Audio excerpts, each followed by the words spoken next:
ज्ञानोबा माऊलींचा जयघोष आणि टाळ मृदुंगाच्या गजरात संतश्रेष्ठ ज्ञानेश्वर महाराजांच्या पालखीनं गुरुवारी रात्री 11:15च्या सुमारास प्रस्थान ठेवलं। रिमझिम पाऊस, माऊली माऊलीचा अखंड जयघोष, डोईवर तुळशी वृंदावन, हाती भगव्या पताका आणि टाळ मृदुंगाच्या गजरानं संपूर्ण आळंदीसह इंद्रायणी परिसर चैतन्यमय होऊन गेलाय। वरून राजाच्या सरी झेलत नगर प्रदक्षिणा घातल्यानंतर रात्री उशिरा गांधीवाडा दर्शन बारी मंडपात विसावली। आज शुक्रवारी सकाळी 7 वाजता आळंदीकरांचा निरोप घेत वारी पुण्याकडे मार्गस्थ झाली। यावेळी सर्व आळंदीकर आपल्या माऊलींना निरोप देताना भारावले होते। आळंदीत मध्यरात्रीपासूनच राज्यभरातून आलेल्या वारकऱ्यांनी इंद्रायणीच्या काठावर गर्दी केली होती। थंडी पावसाच्या सरींची पर्वा न करता ज्ञानोबा माऊली तुकारामचा गजर सुरू होता। गुरुवारी पहाटे 4 वाजता घंटानादानं संतश्रेष्ठ ज्ञानेश्वर महाराज पायी पालखी प्रस्थान सोहळ्याला प्रारंभ झाला। त्यानंतर काकड आरती झाली। भाविकांनी दर्शन घेतल्यानंतर रात्री 8 वाजता गुरुवारची माऊलींची पालखी मिरवणूक पार पडली। मानाच्या 47 दिंड्या देऊळवाडा परिसरात दाखल झाल्यानंतर ज्ञानोबा माऊलीच्या जयघोषानं आणि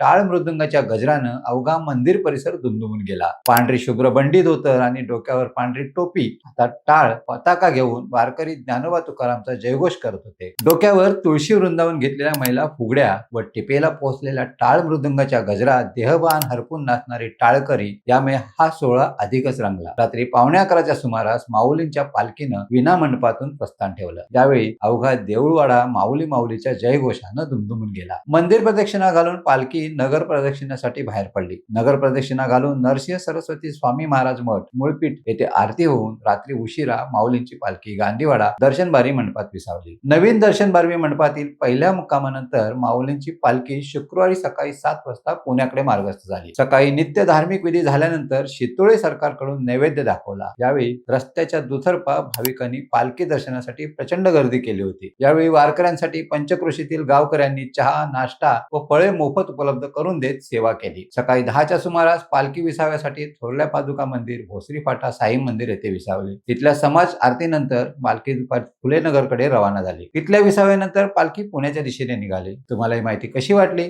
कमेंट्समध्ये नक्की कळवा आणि अशाच नवनवीन व्हिडिओ पाहण्यासाठी प्रहार न्यूज लाईन चॅनलला लाईक, शेअर आणि सबस्क्राईब करायला विसरू नका। धन्यवाद।